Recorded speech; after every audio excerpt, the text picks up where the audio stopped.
Tao began work with dozens of waiting calls. Notifications rang constantly and pushed her pulse higher.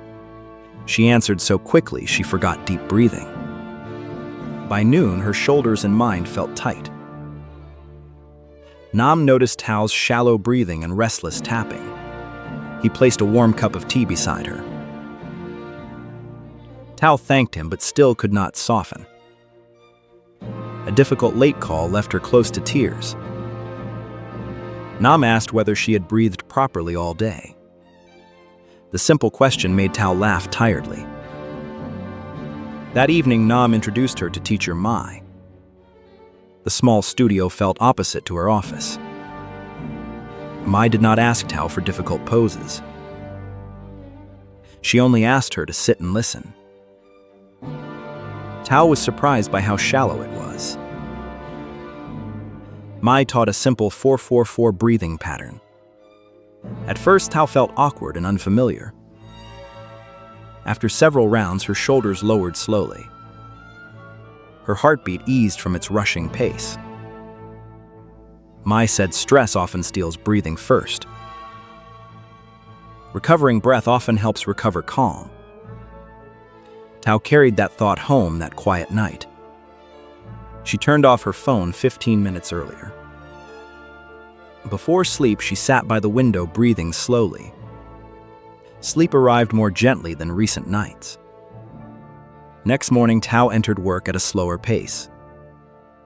Notifications still rushed, but she did not chase. She grounded both feet before the first call. One deep inhale made her voice rounder and warmer. Nam looked over and nodded knowingly. Mid-morning, rising complaints tightened her again. She nearly answered from the old hurried reflex. But her hand touched a small note. Nam had written only 2 words, just breathe. Tao paused for seconds and inhaled more deeply. The response that followed sounded much calmer. Even an angry customer softened over time. Tao realized her rhythm affected the other person. At lunch, she did not eat at the desk. She walked to the courtyard for a few minutes. The outdoor air opened her chest wider. Nam carried 2 cups of water and joined. He said short breaks do not weaken work. They simply help the body stop sounding alarms.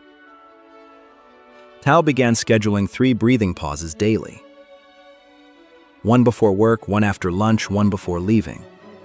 Mai also told Tao to relax jaw and shoulders. Stress often settles exactly in those places. At night, Tao sat quietly without screens.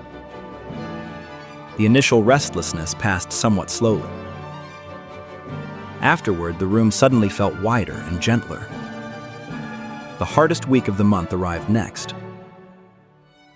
Calls stacked up and targets pressed each hour.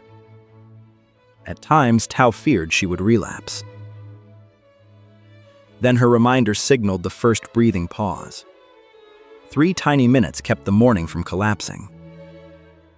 Nam lifted a thumb, seeing her stretch. Small acts began saving long days visibly. Tao started believing calm can be practiced. It was not merely an inborn personality trait. Mai later taught slower breathing before sleep. A slightly longer exhale helped her settle. Tao turned off late news and parked her phone. Unbroken nights slowly began returning more often. Morning felt lighter and her eyes less strained. Coworkers asked why Tao seemed calmer lately. She did not mention any dramatic miracle. She only mentioned breath, water, and pauses. A younger coworker started following the routine. Another taped "Just Breathe" near the monitor. The team atmosphere softened little by little. Hard calls still came, but they stopped crushing her. Tao learned leaving stress before sinking into it. One evening, she lingered outdoors after work. A light breeze met cheeks and fuller breaths. Nam came out and handed her familiar tea. They said little and simply breathed slowly. Tao suddenly understood calm was not distant. It lives in the space between rushes. Mai texted that the body likes being heard. Tao smiled and saved those words. From then on, she reserved breathing spaces daily. Not every day was easy, but each felt kinder. Breathing became a small but steady anchor. It held her voice, heartbeat, and sleep together. Amid alarms, Tao could still find herself. She was no longer swept away by calls. A timely breath redirected the entire day. And within the rush, she always kept a pause. That is where calm begins returning. Tao slowly began treating slow breathing as daily routine. Nam could see the change without many explanations. The body answered with steadier calm week after week. The just breathe note became a familiar reminder every morning. A small habit ended up protecting many larger things. Tao did not need perfection, only steadier repetition. Busy days still arrived, but they no longer swept everything. The lesson stayed practical because it started very small. People nearby slowly learned from that new rhythm too. Tao understood that self-care was never selfish at all. The change stayed quiet, yet afternoon results showed it. Life looked similar, but moving through it felt different. Slow breathing made long days feel less depleted than before. Even Tao's mood grew lighter with that routine. Nam smiled because the advice had finally settled. Inside familiar rooms, a healthier rhythm started forming. Tao began trusting small improvements that actually lasted. From one difficult moment, a life skill had appeared. It was not magic, only better understanding of the body. Each repeated habit made the results steadier and stronger. The just breathe note now worked like an extension of memory. Tao stopped waiting for major trouble before adjusting. The new habit returned time instead of consuming it. Slow breathing slowly became a support point within ordinary days. From then on, healthier choices felt easier and more natural. One person changed first, then the whole mood shifted. The most important lesson was hearing early body signals. Tao kept that useful lesson like a private tool. What looked small was enough to redirect a day. After that, the old story ended with a better habit. The hot morning began when Lynn rushed outside and left her water bottle on the table. She bought only a large coffee and squeezed onto a crowded bus.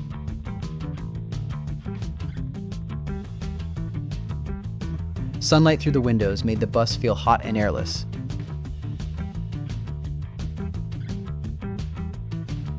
Lynn felt thirsty but told herself she could wait until lunch.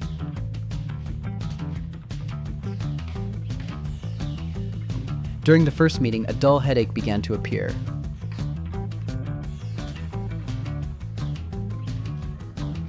Her mouth felt dry, her voice roughened, and concentration became harder. In the restroom, Lynn noticed that her urine looked darker than usual. But she blamed the computer screen and kept working.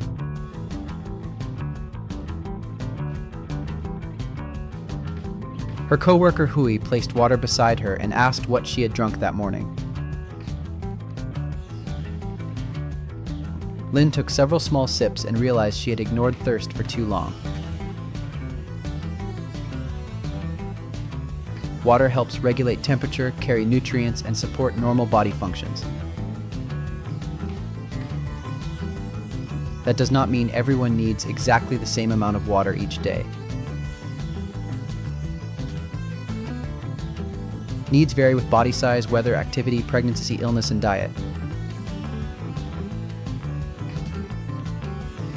Some water also comes from food and other suitable beverages.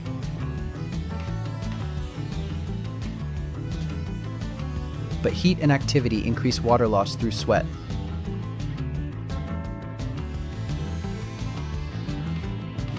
Lynch decided to drink regularly instead of waiting until she felt exhausted. She cleaned her bottle, filled it with safe water, and placed it beside the monitor. Lynn linked drinking water to familiar moments such as waking, meals, and breaks. The bottle stayed visible as a reminder without obsessive tracking. For variety, she added lemon slices instead of choosing a heavily sweetened drink. The next morning, Lynch drank water with breakfast before leaving home.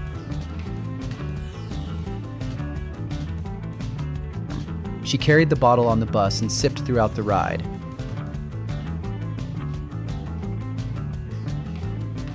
She did not force down a huge amount at once to compensate for the morning. Lighter urine can be a useful clue, but it is not a perfect measurement. At noon, Lynn walked outside while the temperature remained high.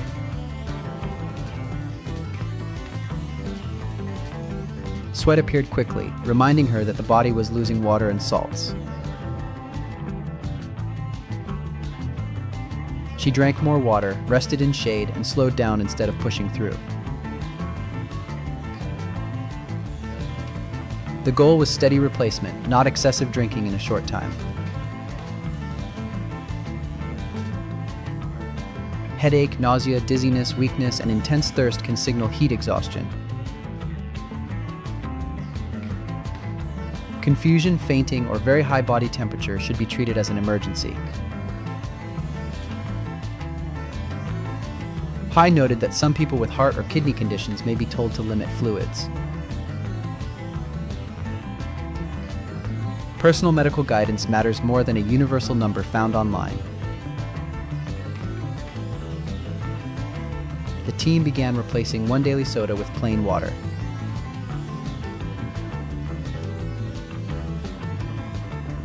They placed a water pitcher near the break area to make the healthy choice convenient. Lynn ate water-rich fruit, but new food did not replace all drinking needs. A bowl of soup at lunch also contributed fluid to the day's total.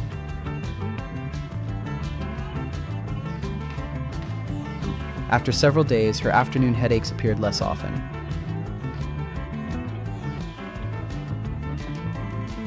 She felt more alert, but did not treat water as a cure for every problem.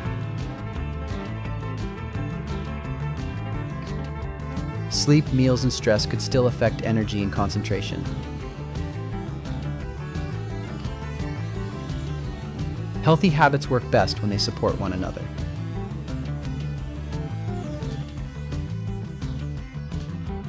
Another morning, Lynn forgot the bottle again while handling an urgent call. Instead of giving up, she used a cup at the office water station.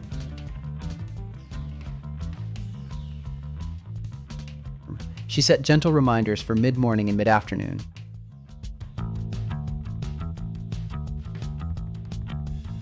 The reminders supported the habit without turning hydration into a competition.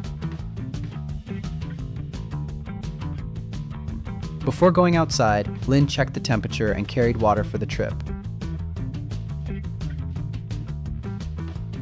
She drank before the trip, during a break, and again after returning.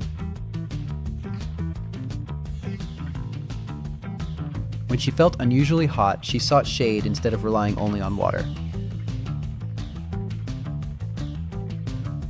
Rest and cooling are important parts of preventing heat illness.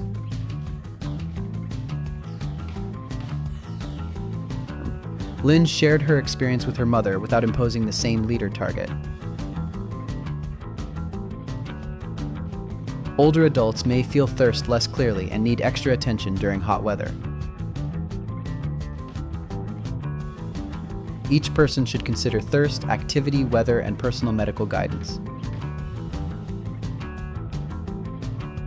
The 8-glass rule is memorable, but it is not an exact requirement for everyone. Plain water is often the simplest choice, while heavily sweetened drinks should be limited. In the evening, Lynch drank enough without chasing a large target just before bed.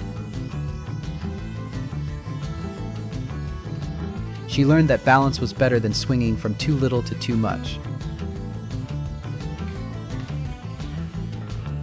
One afternoon, a power outage stopped the office air conditioning.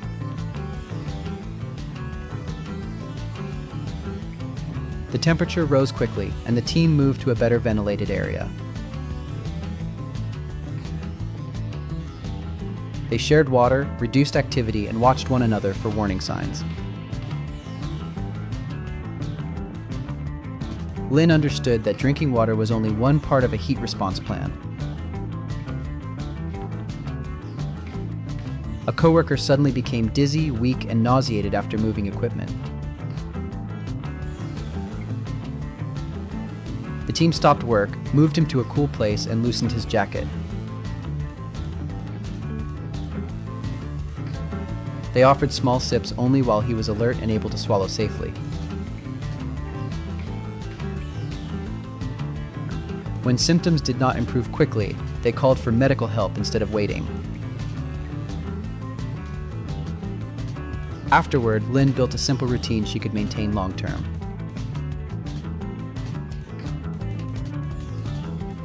She cleaned the bottle regularly so water did not collect odors or residue.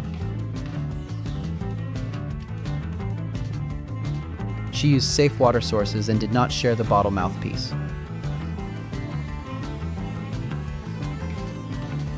Thirst, dry mouth, fatigue, and darker urine became signals she knew to notice.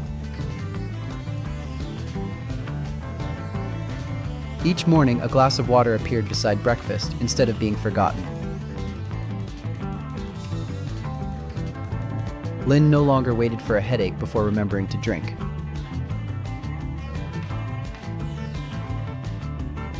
She chose water with lunch while still enjoying other drinks reasonably. During heat forecasts, she carried extra water and planned cooling breaks. Thirst became a useful reminder instead of something to ignore.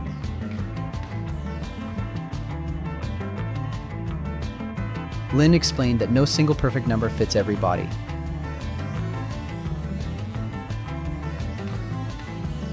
The key is regular drinking, awareness of conditions, and help for severe symptoms. Lynn also understood that water cannot replace meals or medical treatment during illness. If vomiting or diarrhea persisted, she would ask a health professional about appropriate rehydration. At day's end, some water remained because she did not force herself to finish it. She went home alert, knowing a small habit could prevent a difficult day. Lynn's story was not about drinking the most, but drinking sensibly at the right times. The next morning, the bottle stood beside her keys so it would not be forgotten, and returned home late with sweet pastries and a sugary drink. She ate while watching a film and set the toothbrush aside because she felt tired. The next morning, a back tooth gave a small twinge when Anne drank cold water. The feeling faded quickly, so she decided to ignore it. At work, Anne added sugar to coffee and ate candy across several hours. Each snack created another period of sugar exposure in the mouth. A soft plaque film formed on teeth even though it was hard to see. The tooth only whispered, but the process inside continued. Bacteria in plaque use sugars and produce acids. Repeated acid attacks can remove minerals from tooth enamel. Saliva helps neutralize acids and return minerals to the tooth surface. Frequent sugary eating or drinking gives teeth less time to recover. Brushing twice daily with fluoride toothpaste is a foundation of cavity prevention. Cleaning between teeth regularly removes plaque where a toothbrush may not reach. Routine dental visits can detect problems before pain becomes severe. And decided to listen to the small warning instead of waiting for major pain. That evening, she used a soft bristled brush and fluoride toothpaste. And brushed gently instead of pressing hard to clean faster. She cleaned outer, inner, and chewing surfaces across the mouth. The bristles angled gently toward the gum line to reach commonly missed plaque. Night brushing became the final step before Anne went to sleep. In the morning, she brushed again to begin with a clean mouth. And used floss or another suitable interdental cleaner once daily. She guided floss gently around each tooth instead of snapping into the gums. A few gum areas bled lightly because they had often been neglected. Persistent bleeding, swelling, or pain is a reason to consult a dentist. Fluoride can slow decay and help reverse very early mineral loss. Once a cavity forms, the tooth usually needs dental treatment. Tooth pain is a signal for evaluation, not something to simply mask. Home tricks cannot replace finding the cause of dental pain. And booked a dental appointment instead of waiting until she could not eat. The dentist examined her teeth, gums, bite, and eating habits. An early area of decay and plaque between teeth were identified. The dentist cleaned her teeth and gave care instructions suited to her situation. Fluoride toothpaste was explained as a prevention tool, not a magic cure. And learned that sugar frequency matters, not only the amount eaten at once. She replaced the sugary desk drink with plain water most of the time. After snacks, and drank water and allowed time between eating periods. Whole fruit, unsweetened yogurt, and nuts became more common choices. She limited grazing on candy and sugary drinks throughout the afternoon.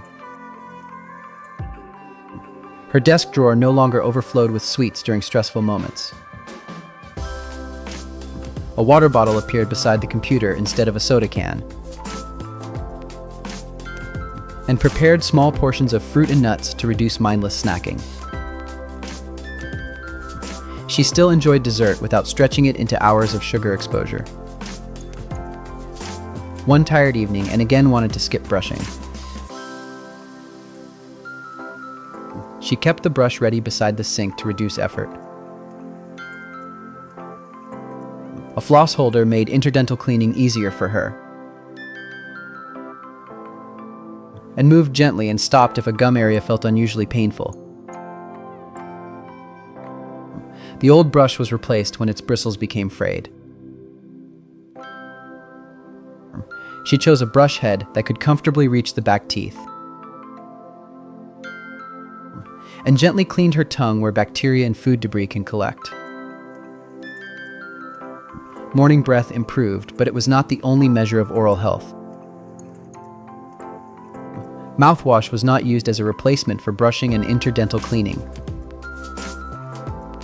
If she needed an additional product, Anne would choose it with dental advice. A friend sent an a whitening trick using lemon and an abrasive powder. She refused because acids and abrasives can damage tooth surfaces. Anne asked the dentist about tooth color instead of trying an online recipe. Cosmetic choices should not sacrifice enamel or gum health. Sensitivity still appeared occasionally, so Anne noted when and why it happened. When the symptom persisted, she returned for examination. On a work trip, and packed a brush, fluoride toothpaste, and interdental cleaner. The schedule changed, but twice daily brushing remained a fixed anchor. She did not skip night brushing simply because she had rinsed after dinner.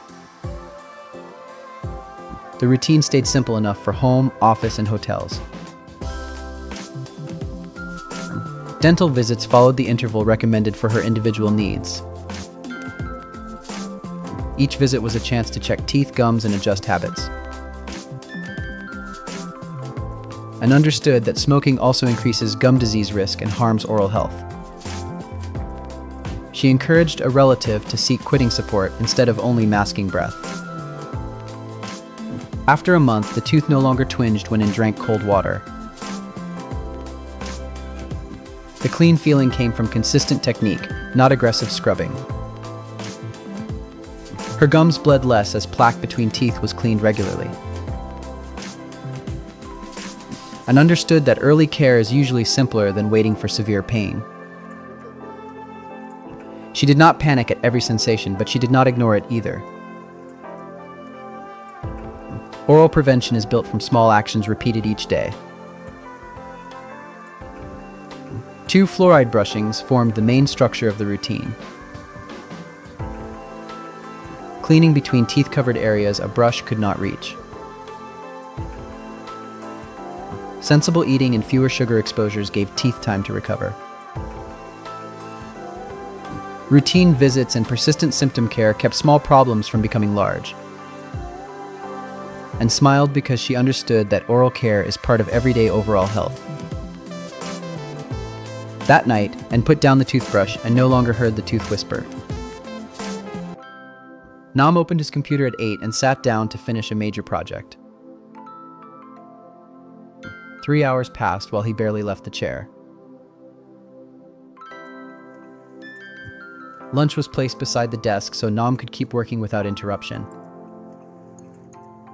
By early afternoon, his back and shoulders began to feel stiff.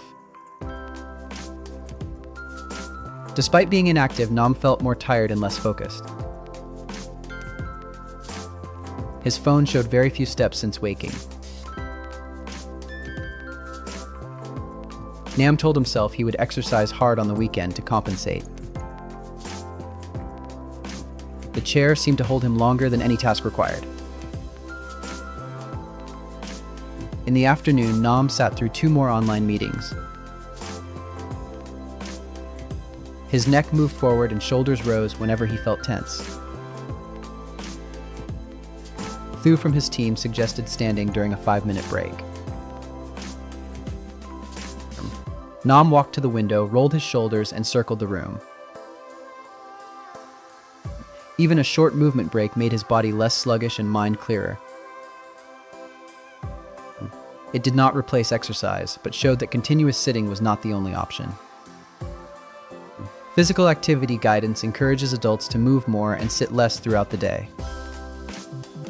Any appropriate amount of movement is better than none. For substantial benefits, adults should aim for at least 150 minutes of moderate activity weekly. Muscle strengthening activities for major muscle groups are also recommended on 2 days weekly. Nam decided to begin with small pieces instead of an exhausting plan. He understood that the weekly goal did not need to happen in one session. Nam set periodic standing reminders without imposing one rigid interval every day. During breaks, he changed position, stretched gently, and walked for water. He chose stairs for a few floors instead of always using the elevator. Listening-only calls became walks around the hallway. His water bottle was placed away from the desk, so he had to stand. At lunch, Nam walked for 10 minutes instead of eating at the screen. He adjusted the monitor near eye level and moved the keyboard comfortably. The desk supported his forearms so his shoulders did not stay raised. Both feet rested firmly on the floor or a low support. Nam relaxed his shoulders and stopped forcing one rigid posture for hours. No single perfect posture can replace changing positions. The body generally prefers movement over being locked in one shape. Thu started a team challenge to add a few minutes of movement each day. Nam began with 5-minute walks between work blocks. Small bouts accumulated into a meaningful total by week's end. He tried brisk walking that raised his breathing while still allowing conversation. Twice weekly, Nam added gentle squats, wall push-ups, and resistance band pulls. He trained within his ability, rested between sets, and did not chase pain. Activity increased gradually as his body adapted instead of jumping to a large load. The new plan was designed to survive after initial excitement faded. Heavy rain prevented Nam from walking outside one day. He played music and walked around the apartment while cleaning. Cleaning, carrying items, and climbing stairs also contributed activity. Nam realized that movement exists beyond a gym. On the weekend, he took a longer walk with friends and enjoyed being outdoors. Excited by progress, Nam increased distance faster than his body was used to. The next morning, sore muscles made him fear he had done everything wrong. Thu reminded him to rest appropriately, move gently, and progress gradually. Sharp, persistent, or unusual pain should be evaluated by a health professional. People with chronic conditions or limitations should ask about activities suited to their abilities. A 2-hour meeting appeared during the busiest week. Nam suggested a short midpoint break to stand and change position. During listening sections, several people turned off cameras and walked gently. The change did not disrupt the meeting and helped people return more alert. The team met the deadline without sitting motionless from morning to night. Nam found that short walks helped him transition between tasks more clearly. Regular activity can support sleep and mood, but it is not a cure for everything. Meals, rest, stress, and health conditions still matter. Movement is part of living, not a punishment for the body. During a work flight, Nam again had to sit for a long time.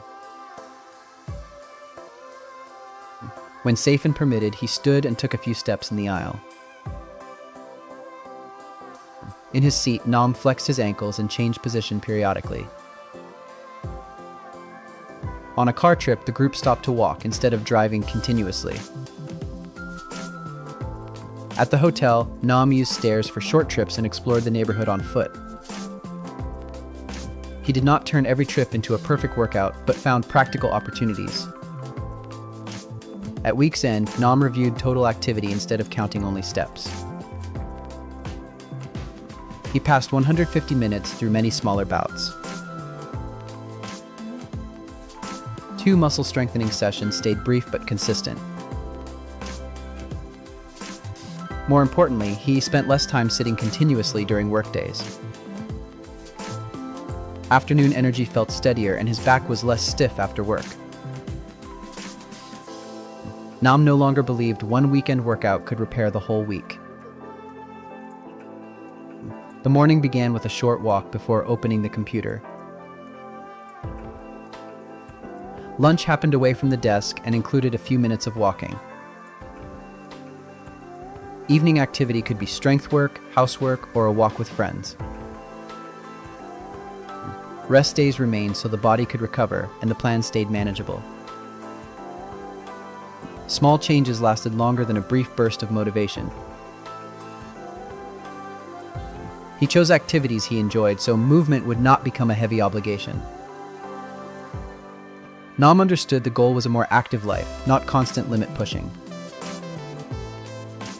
The chair remained, but it no longer controlled the rhythm of his life.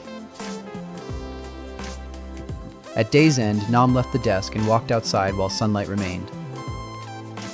V took an outdoor promotion job during the hottest week. The noon sky looked clear while the ground burned. Vi used only a little sunscreen before leaving. She forgot a hat and assumed she would cope. Kwon brought a hat, water, and cooling towels. He reminded V to look for shade whenever possible. V laughed and said it was only a few hours. Near noon, her neck burned and skin reddened. She sweated heavily while her lips turned dry. Henk at the drink stall watched Vi with concern. She offered a cool towel and asked about water.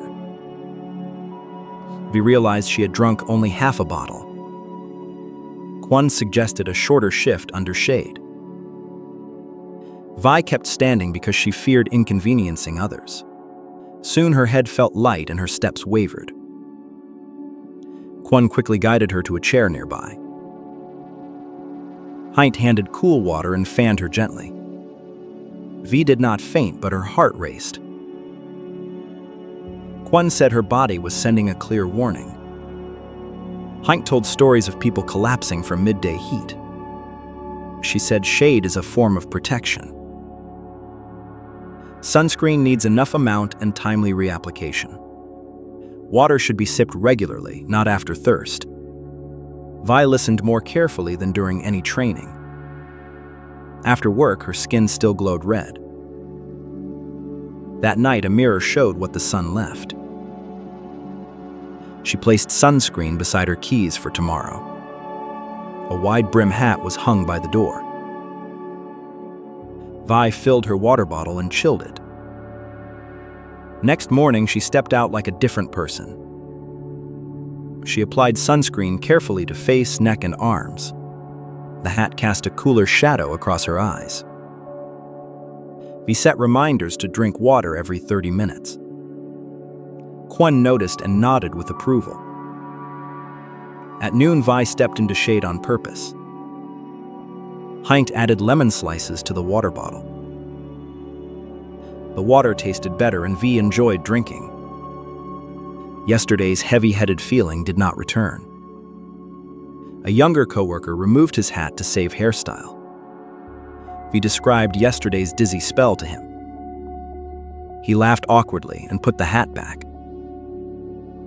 That workday moved along far more smoothly.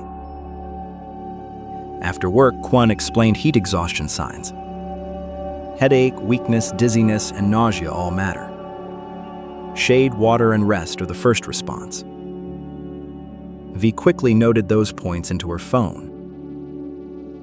On weekend, Vi took her younger sister out. This time, she packed hats, water, and towels. They chose seats under trees rather than open ground. Her sister asked why Vi had become so careful. Vi smiled and said beautiful sun can still bite. She reapplied sunscreen after several hours outside. Her skin did not burn like last weekend. Vi felt she was managing heat, not fighting it. A bigger event arrived at the city square. The shift stretched from morning into early afternoon. Vi divided time into sections with short breaks. She took small sips regularly instead of chugging. Kwon said that was the truly smart method. Henk watched them and smiled in relief. The event ended and Vi still had energy. She no longer felt drained by the sun. People started asking Vi how she stayed steady. Vi answered with her hat, bottle, and shade. She also mentioned reapplying sunscreen on time. A simple habit preserved an entire long day. Vi's sister later started carrying water to school. She also remembered to avoid harsh midday sun. Kwon hung extra reminders about resting in shade. Younger workers stopped treating hats as bothersome. Vi realized self-care inconveniences no one. Instead, it makes work smoother and safer. Henk gifted Vi a new hand fan. She said it should remember hot days for her. Vi hung it beside her water bottle. Every morning she saw those three protectors. Hat, water, and shade became her familiar trio. Summer stayed bright, but Vi was no longer careless. She learned to respect weather rather than resist it. Even fierce midday heat can pass gently. That happens when someone seeks relief in time. Vi found shade for her whole body. She also found a slightly slower rhythm.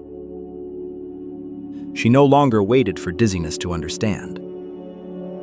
Her body's warning became a healthy habit. From then on, noon sun stopped being blind endurance. It became a part of day needing preparation. And midday shade always had a place for her. Even a small refuge can save an afternoon. Vi smiled and kept walking beneath her hat. We slowly began treating shade and water as daily routine. Kwon could see the change without many explanations. The body answered with steady energy under sun week after week. The hat became a familiar reminder every morning. A small habit ended up protecting many larger things. Vi did not need perfection, only steadier repetition. Busy days still arrived, but they no longer swept everything. The lesson stayed practical because it started very small. People nearby slowly learned from that new rhythm too. Vi understood that self-care was never selfish at all. The change stayed quiet, yet afternoon results showed it. Life looked similar, but moving through it felt different. Shade and water made long days feel less depleted than before. Even Vi's mood grew lighter with that routine. Kwon smiled because the advice had finally settled. Inside familiar rooms, a healthier rhythm started forming. Vi began trusting small improvements that actually lasted. From one difficult moment, a life skill had appeared. It was not magic, only better understanding of the body. Each repeated habit made the result steadier and stronger. The hat now worked like an extension of memory. Vi stopped waiting for major trouble before adjusting. The new habit returned time instead of consuming it. Shade and water slowly became a support point within ordinary days. From then on, healthier choices felt easier and more natural. One person changed first, then the whole mood shifted. The most important lesson was hearing early body signals. Vi kept that useful lesson like a private tool. What looked small was enough to redirect a day. After that, the old story ended with a better habit. Mai left the train after holding rails, using a ticket machine, and checking her phone. She entered an elevator and pressed a button used by many other people. On the way to the office, Mai unconsciously brushed her hair and touched her face. With no visible dirt, her hands still looked completely clean. That day, Mai was responsible for cutting fruit for the team meal. She opened the food box and reached for a knife after putting down her phone. Her coworker Fuck asked whether she had washed before preparing the food. The question made Mai reconsider the invisible trail her hands had traveled. Germs are too small to see, and not every microorganism causes illness. But hands can transfer harmful germs from surfaces to the face or food. Proper hand washing reduces germs and chemicals carried on the skin. The timing of hand washing matters as much as the technique. Mai wet her hands under clean running water and applied soap. She rubbed her palms together until they were covered in lather. She spread the lather over the backs, thumbs, and spaces between fingers. Mai scrubbed beneath her nails where debris is easily missed. She kept scrubbing for at least 20 seconds instead of rinsing quickly. Then Mai rinsed the soap away under clean running water. She dried with a clean paper towel before returning to food preparation. 5 simple steps work better than merely dipping hands in water. Mai used a short tune to estimate 20 seconds without watching a clock. Water does not need to be very hot because soap and scrubbing are what matter. Drying matters because wet hands can transfer germs more easily. Mai washed before eating and before preparing food for other people. She washed after using the restroom and after handling trash. She also cleaned her hands after coughing, sneezing, or blowing her nose. Animals, raw food, and caring for someone sick are other important times. A healthy habit focuses on key moments instead of fearing every surface. When soap and water are unavailable, sanitizer with at least 60% alcohol can help. Sanitizer does not clean visibly dirty or greasy hands well.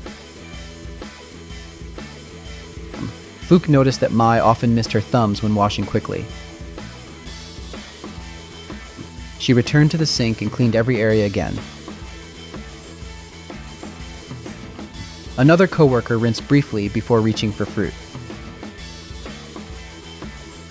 Mai explained that soap helps lift oils, soil, and germs from skin. Regular soap works well for everyday hand washing in community settings. The important part is covering all areas and scrubbing long enough. Mai removed a large ring before food preparation to clean around the finger. She dried completely before wearing food handling gloves as required. Excessive washing with harsh products can irritate and crack the skin. Mai used fragrance-free moisturizer after work to protect her skin barrier. The team meal began as everyone served food from the table. Someone coughed into a palm and reached for the shared serving spoon. Fook calmly pointed toward the sink and replaced the spoon with a clean one. The coworker washed without being judged or embarrassed. Mai used serving tongs to reduce direct contact with ready-to-eat food. Phones stayed away from the food table because they travel everywhere with hands. After checking a message, Mai washed before returning to the fruit. A visiting child asked why washing mattered when no mud was visible. Mai used glitter to demonstrate how tiny particles spread between hands. One handshake moved glitter onto cups, phones, and the door handle. The lesson was not to fear the world, but to understand routes of spread. Washing at the right moments interrupts many simple routes of transmission. During an outing, the group's sanitizer bottle unexpectedly ran empty. Mai found a nearby restroom with water and soap. The group waited a few minutes to wash before opening the food. A short delay was safer than pretending their hands were clean. Where no sink was available, they used sanitizer with an appropriate alcohol level. Everyone rubbed sanitizer over all hand surfaces until dry. Adults supervised children and kept the bottle away from flames. Sanitizer is a backup option, not a replacement for every hand wash. The next week, a coworker developed vomiting and diarrhea from a stomach infection. The team was reminded that soap and water are especially important for some germs. Shared surfaces were cleaned according to workplace guidance. The sick coworker stayed home and avoided preparing food for others. Hand washing reduces risk but does not create a perfect shield. At home, Mai washed before cooking dinner for her family. She did not rush to the sink after touching every ordinary object. Instead, Mai remembered key moments involving food, toilets, illness, and contamination. Balance made the habit effective and sustainable. The next day, Mai prepared fruit without needing a reminder. She wet, lathered, scrubbed, rinsed, and dried in the same sequence. The office made hand washing a normal part of the daily routine. Rushed mistakes became less common because people allowed time for each step. Soap lather covered backs, finger spaces, and areas around the nails. 20 seconds is brief, but it changes the quality of a hand wash.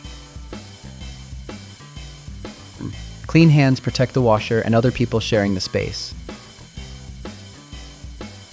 The goal is not perfect sterility, but reducing transmission at key moments. Mai reminded everyone that good hand washing is best taught calmly and respectfully. Mai looked at the colorful table and saw a small habit protecting the group. Lunch ended with empty plates and hands that had been washed correctly. And always chose bottled tea and granola bars labeled healthy. She believed bright packaging meant a better choice, and usually began mornings with something sweet and cold. By mid-morning, she felt hungry and strangely restless. Little Bap loved boxed juice after school. He became lively first and tired soon after. One afternoon, Ni saw Anne's table full of bottles. She asked whether Anne had ever read the back, and admitted she only noticed fruit pictures and slogans. Ni turned the bottle and pointed at tiny print. Sugar stood alarmingly close to the top ingredients. That small bottle carried far more sweetness than expected. Ni showed in the many names sugar wares. Corn syrup, cane syrup, and fructose hid there. Anne was shocked that her trusted granola was similar. Ni compared 2 yogurt cups side by side. One tasted fruity but carried too much sugar. The other was plainer yet far simpler inside. She explained how colors and promises guide appetite, and brought that lesson home and inspected her kitchen. Her pretty drink shelf suddenly looked like camouflage. She separated the items loaded with added sugar. Bop was surprised box juice lost its privilege, and promised they would find smarter choices together. Next morning, she made water with orange slices. Bop tried plain yogurt with banana slices. Both tasted something new yet not unpleasant. At the market and slowed down in each aisle. She began reading labels instead of front images. The more she understood, the better she chose. Ni taught Anne to compare products in one category. Fewer familiar ingredients usually make better sense. Homemade tea suddenly seemed safer than bottled versions, and started preparing chilled water and fruit nightly. Bop asked for soda during cartoon time, and did not ban it. She poured half. The other half was replaced with cool water. Ni said lasting change works better without extremes. After days, and felt fewer strange hunger waves. Bop also seemed less irritable after school. A heavy workday brought old temptations back, and nearly bought sweet bottled coffee from fatigue. But she paused and read the ingredient list. In the end, she chose less sweet coffee and water. The alertness arrived slower but lasted longer. On weekend night, and reorganized the snack shelf. Candy, pastries, and bottled drinks moved lower. Nuts, fruit, and yogurt moved to eye level. She made better choices easier to reach. Ni visited and smiled at the new kitchen. Bop proudly said he could spot added sugar. He even read ingredient lists out loud, and realized small knowledge can change a household. A classroom birthday left Bap full of cake. That evening, he felt exhausted and very thirsty, and did not scold him. She talked balance. Treats still belong as long as they stay occasional. Bap nodded and poured himself another glass of water, and stopped trusting pretty labels so easily. She had learned to find truth on the back. Anne's afternoons slowly became steadier than before. She no longer chased sweetness for quick rescue. Bop found fruit-infused water surprisingly enjoyable. They even made yogurt popsicles together at home. Ni said labels are not meant for fear. They simply help us choose with greater awareness, and began sharing label tips with her clients. People were surprised that tiny print mattered so much. One former colleague quit sweet tea after talking. The lesson spread like a practical little story, and still bought packaged food when convenience mattered. But she knew convenience need not mean blindness. Bop got used to whole fruit after school. The spike and crash pattern slowly faded away. One morning and lingered at her usual aisle. She saw pretty labels and felt no illusion. Her basket held water, yogurt, oats, and fruit. Nee texted asking whether the kitchen told truth, and photographed the basket and sent a grin. Better choices often begin with careful looking. Not every sweet thing must disappear completely. What matters is knowing what enters your body. The backs of packages were no longer boring. They looked like confessions written in small type, and learned to read them with calm attention. Bap learned to choose more slowly and joyfully. Nee only needed to smile whenever she saw them. An honest kitchen had changed their rhythm. From then on, the label could not lie, because the reader had finally become wiser, and slowly began treating ingredient labels as daily routine. Nee could see the change without many explanations. The body answered with wiser choices week after week. The shopping basket became a familiar reminder every morning. A small habit ended up protecting many larger things, and did not need perfection, only steadier repetition. Busy days still arrived, but they no longer swept everything. The lesson stayed practical because it started very small. People nearby slowly learned from that new rhythm too, and understood that self-care was never selfish at all. The change stayed quiet, yet afternoon results showed it. Life looked similar, but moving through it felt different. Ingredient labels made long days feel less depleted than before. Even Anne's mood grew lighter with that routine.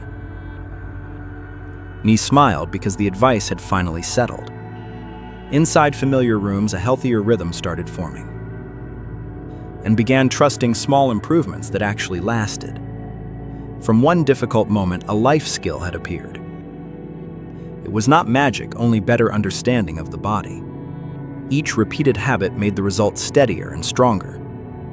The shopping basket now worked like an extension of memory, and stopped waiting for major trouble before adjusting. The new habit returned time instead of consuming it. Ingredient labels slowly became a support point within ordinary days. From then on, healthier choices felt easier and more natural. One person changed first, then the whole mood shifted. The most important lesson was hearing early body signals, and kept that useful lesson like a private tool. What looked small was enough to redirect a day. After that, the old story ended with a better habit. Min began editing at 9 at night and believed he needed only one more hour. A phone notification pulled him into an endless stream of short videos. A cup of coffee bought after dinner still sat on his desk. Bright ceiling lights made the room feel like daytime near midnight. Min worked until 1 in the morning because his sleepiness had temporarily faded. The alarm rang at 6:30, only a few hours after he closed his eyes. He woke with a heavy head, slow reactions, and repeated the snooze button. Min blamed work without seeing the role of his evening habits. In a meeting, he forgot a detail mentioned less than 5 minutes earlier. A simple question made Min more irritable than the situation deserved. On the weekend, he slept until noon trying to repay several short nights. But on Sunday night, his body did not want to sleep on schedule. Lan from his team noticed the cycle and asked how many hours he usually slept. Adults are generally recommended to get at least 7 hours of sleep each day. Consistent sleep and wake times help the body clock predict when rest is needed. A quiet, dark, cool, and comfortable bedroom also supports sleep. Turning off electronic devices at least 30 minutes before bed is a practical step. Caffeine late in the day or evening can make falling asleep more difficult. Large meals and alcohol near bedtime can also disturb sleep quality. Daytime activity and morning light help strengthen the sleep-wake rhythm. Min chose a fixed wake time because it was the easiest anchor to control. He stepped onto the balcony for morning light instead of opening his phone. At night, the phone charged outside the bedroom with notifications silenced. Min dimmed the home lights about an hour before bedtime. He replaced short videos with a paper book and a few minutes of preparation. The goal was not forcing sleep, but giving the body repeated cues. Min turned the clock away so he would not check every passing minute. He kept the room cool, reduced noise, and blocked street light with curtains. On the first night, Min still tossed and turned and thought the plan had failed. Lan reminded him that a months-long habit rarely changes in one night. Min still got up at the planned time instead of sleeping until noon. He avoided a long nap and did not sleep late in the afternoon. By the third day, natural sleepiness appeared closer to bedtime. In the morning, he remembered the meeting better and needed less coffee. The next weekend, Min changed his sleep and wake times only slightly. A late social invitation forced him to choose between perfection and flexibility. He joined for a while, left earlier than usual, and did not blame himself. One late night did not destroy the routine when he returned to schedule. Min did not sleep away the entire day, because that could disrupt the next night. Consistency mattered more than making every night perfectly controlled. A stressful week carried work thoughts into Min's bed. He wrote tomorrow's tasks on paper so his mind did not hold them all night. A few minutes of slow breathing helped him shift from work toward rest. Min kept relaxation simple instead of turning it into a complicated ritual. When neighbors were noisy, he used earplugs and closed the window instead of playing videos. The next morning, natural light again marked the start of the day. A short lunchtime walk gave Min activity without exercising near bedtime. He moved his final coffee to before noon. Min watched his energy instead of consuming caffeine automatically. If he needed a nap, he kept it brief and not too late. A rainy day made the apartment dark and tempted him to stay in bed. Min opened the curtains, moved gently, and began the day near his usual time. During a work trip, a new time zone and hotel room challenged his routine. He brought earplugs and eye mask and kept his familiar pre-sleep sequence. Bedtime was not identical to home, but familiar cues helped his body adapt. Min understood that travel required flexibility rather than minute-by-minute control. Lan warned that loud snoring with pauses or gasping should be medically evaluated. Persistent insomnia, severe daytime sleepiness, or impaired function also deserve professional help. Min did not self-medicate with sleep products based on an advertisement. He knew poor sleep can have causes that require medical assessment. One evening after work, Min realized he was too sleepy to drive safely. He called a ride and asked a friend to collect the car the next day. Sleepiness affects not only productivity but also reaction time and judgment. Safety became a stronger reason than any productivity goal. After 1 month, Min's sleep schedule was imperfect but clearly more stable. He woke near the same time without repeatedly snoozing.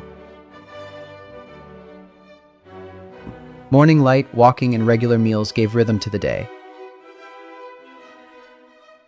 Coffee became something to enjoy rather than a crutch for staying awake. In the evening, the large screen turned off before Min entered the bedroom. The phone stayed outside and no longer glowed beside his pillow. A thin book replaced endless scrolling. Curtains closed, lights dimmed, and the room became quiet. Min allowed enough time in his schedule for at least 7 hours of sleep. In the morning, he often woke before the alarm made its first sound. Not every night was easy, but he knew how to return to the routine. Better sleep grew from repeated small choices, not one secret trick. He stopped treating all-night work as proof of dedication. Evening boundaries made the next day safer and more effective. Min understood that rest is a biological need, not a reward after work. That night, the screen went dark on time and the room finally entered the night. Min woke late and skipped breakfast once again. He carried only coffee onto the crowded bus. At work, the numbers started blurring before him. Lan noticed Min rubbing his temples between meetings. She quietly offered sliced bananas and grain crackers. Min laughed and said coffee was faster than breakfast. By 10 o'clock, his stomach growled louder than printers. A small mistake nearly damaged yesterday's sales report. Lan led Min outside before dizziness fully arrived. She handed yogurt, nuts, and ripe strawberries. Slow sweetness helped his mind feel steady again. Lan said empty mornings always borrow afternoon energy. During lunch, she sketched a balanced breakfast on tissue. Grains, protein, fruit, and water suddenly felt manageable. Lan warned pastries disappear fast, but crashes remain. Min remembered the noodle soup his mother cooked. That night, he found oats hidden behind instant noodles. Bananas, eggs, and milk were waiting inside. Min prepared overnight oats before going to sleep. Next morning, breakfast was already waiting beside coffee. He ate slowly while dawn touched nearby balconies. The familiar bus ride felt steadier with food inside. At work, Min's mind opened like cleaned windows. Lan still watched his afternoon choices carefully. The frosted donuts in the break room tempted him again. Min chose half a donut with an apple. The afternoon passed without the usual energy crash. One overslept Tuesday nearly pulled him backward. A note on the fridge said tomorrow needs fuel. Min made toast and eggs within a few minutes. He packed extra slices for the commute ahead. Another coworker skipped breakfast and borrowed headache tablets. Min recognized his older self in that moment. He shared toast and quietly told his story. That weekend, Min visited his mother early. She laughed seeing him carry oats and fruit. They cooked corn, eggs, and warm soup together. His mother said breakfast is kindness before stress. Those words stayed longer than the meal itself. A rainy Monday delayed buses and irritated everyone. Min remained calm because he had already eaten. He solved a client problem before noon arrived. His manager praised the report's clarity and structure. Lan smiled and said real fuel changes everything. Month-end deadlines shortened Min's sleep once again. He almost skipped breakfast to save 10 minutes. Instead, Min boiled eggs before opening emails. That small choice protected the rhythm of day. Lan showed more portable breakfasts for rushed mornings. Peanut butter sandwiches suited crowded commuting mornings. Overnight oats handled storms, delays, and oversleeping. Gradually, Min stopped calling breakfast inconvenient. He started seeing it as the day's first repair. Weeks later, an intern fainted before presentation practice. Water and snacks arrived amid the awkward crowd. Min immediately recognized the pattern of empty mornings. He decided to create a small breakfast corner. Oats, nuts, dried fruit, and a kettle appeared. Lan added illustrated cards with balanced combinations. Soon, coworkers chatted over food instead of complaints. Min noticed his afternoons needed less emergency sugar. Cravings softened when mornings began with real food. Even his sleep improved after fewer caffeine rescues. At dinner, Min described mornings as foundations. His father nodded and packed oranges for him. Winter arrived with colder kitchens and darker dawns. Old laziness whispered that coffee alone was enough. Min answered by placing oats beside his keys. He packed fruit before sleep and trusted tomorrow. Dawn no longer felt like an enemy invasion. It felt like a room he could enter. Lan eventually moved to another department nearby. Before leaving, she gave Min a small thermos. A handwritten note waited beneath the lid. Feed mornings kindly and afternoons repay the favor. Min kept that gift beside his keyboard daily. Whenever deadlines tightened, he remembered trembling hands. He also remembered oats, fruit, and steady thinking. New employees began copying Min's morning routine. Nobody called breakfast old-fashioned anymore. They called it preparation wearing an ordinary face. On difficult mornings, Min still heard Lan's lesson. An empty start always collects interest by evening. So he toasted bread, poured water, and paused. The first bite always settled the coming day. Some rescues begin very quietly in everyday life. They only need a kitchen window and choice. Min's breakfast remained simple as ever. Yet what it saved for him felt enormous. From then on, he stopped losing his mornings. Min slowly began treating breakfast as daily routine. Lan could see the change without many explanations. The body answered with steady energy week after week. The thermos became a familiar reminder every morning. A small habit ended up protecting many larger things. Min did not need perfection, only steadier repetition. Busy days still arrived, but they no longer swept everything. The lesson stayed practical because it started very small. People nearby slowly learned from that new rhythm too. Min understood that self-care was never selfish at all. The change stayed quiet, yet afternoon results showed it. Life looked similar, but moving through it felt different. Breakfast made long days feel less depleted than before. Even Min's mood grew lighter with that routine. Lan smiled because the advice had finally settled. Inside familiar rooms, a healthier rhythm started forming. Min began trusting small improvements that actually lasted. From one difficult moment, a life skill had appeared. It was not magic, only better understanding of the body. Each repeated habit made the results steadier and stronger. The thermos now worked like an extension of memory. Min stopped waiting for major trouble before adjusting. The new habit returned time instead of consuming it. Breakfast slowly became a support point within ordinary days. From then on, healthier choices felt easier and more natural. One person changed first, then the whole mood shifted. The most important lesson was hearing early body signals. Min kept that useful lesson like a private tool. What looked small was enough to redirect a day. After that, the old story ended with a better habit. Doi worked from home and seemed glued to his chair. His screen glowed from early morning until late night. He often forgot to stand during long coding sessions. His daily steps quietly shrank without him noticing. One afternoon, Dai's neck tightened like a wire. His shoulders felt heavy and lower back complained.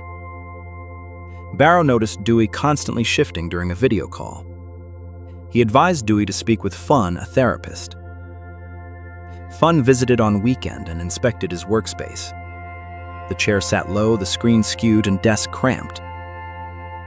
Fuan smiled and said the culprit was obvious. She did not call it laziness, only prolonged sitting. Fuan raised the laptop closer to eye level. She said both feet should rest firmly on floor. Shoulders should soften and elbows should relax more. Dewey sat again and felt instant relief. Fong went further and set movement reminders. Every 30 to 40 minutes, Dewey had to stand. No major workout was needed, only a few steps.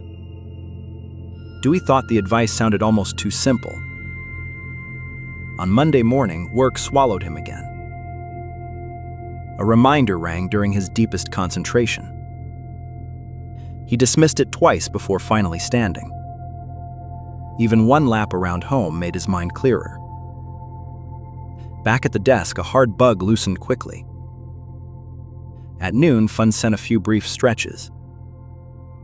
Neck tilts, shoulder rolls, and spine lengthening followed. Dewey tried them in the kitchen and laughed. By afternoon, his shoulders felt much lighter. For the first time in months, Dewey stepped outside. A week later, old habits tried pulling him back. An urgent project kept Dewey seated for 2 hours. When he stood, his legs tingled and back tightened. Fung texted right then as if she knew. She said the body prefers small, regular breaks. Do not wait for pain before moving. Dew placed his water bottle away from the desk. Whenever thirsty, he had to stand for it. He also moved the printer to another corner. Small tasks forced his legs back into daily life.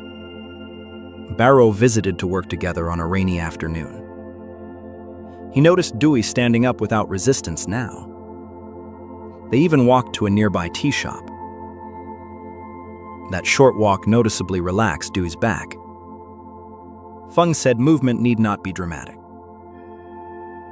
What matters is not letting the body be forgotten. Dewey began using stairs instead of the elevator. He moved slowly yet consistently instead of giving up. At night, Dewey found sleep came easier.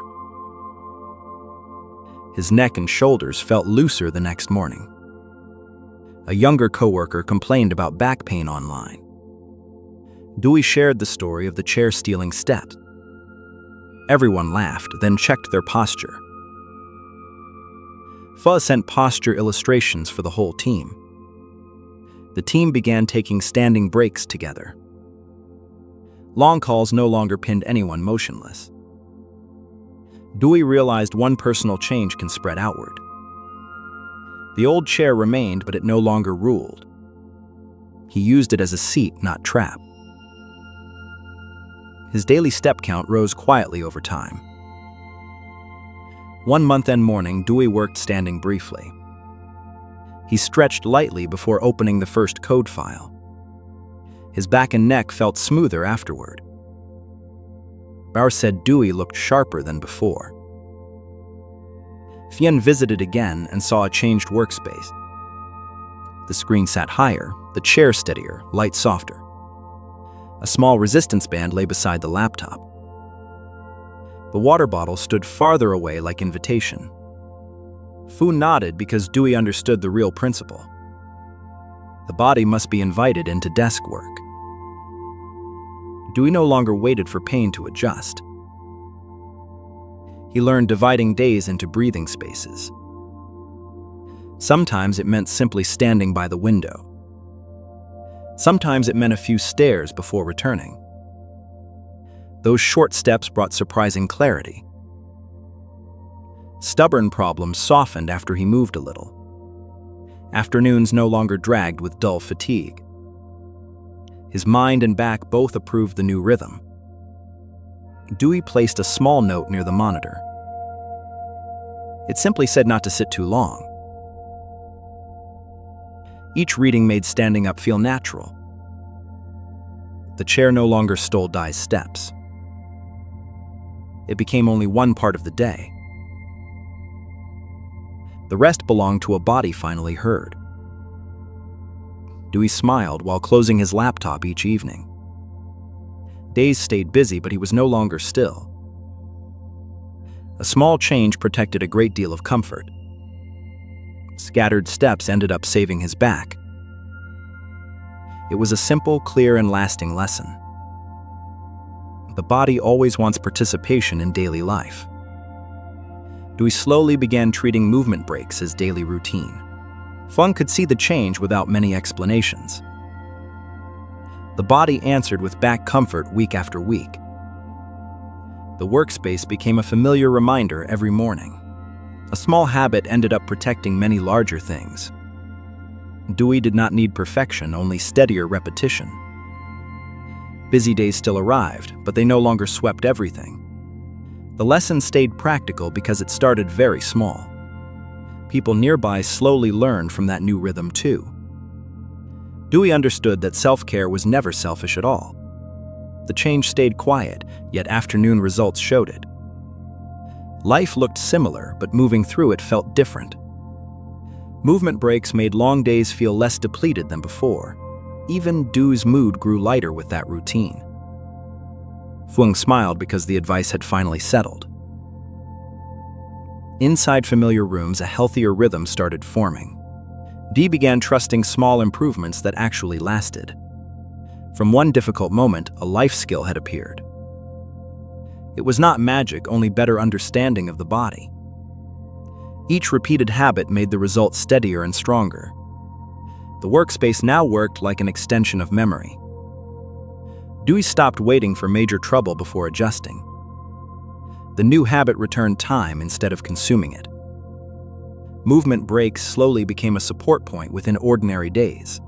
From then on, healthier choices felt easier and more natural. One person changed first, then the whole mood shifted.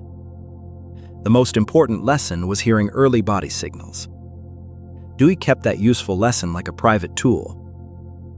What looked small was enough to redirect a day.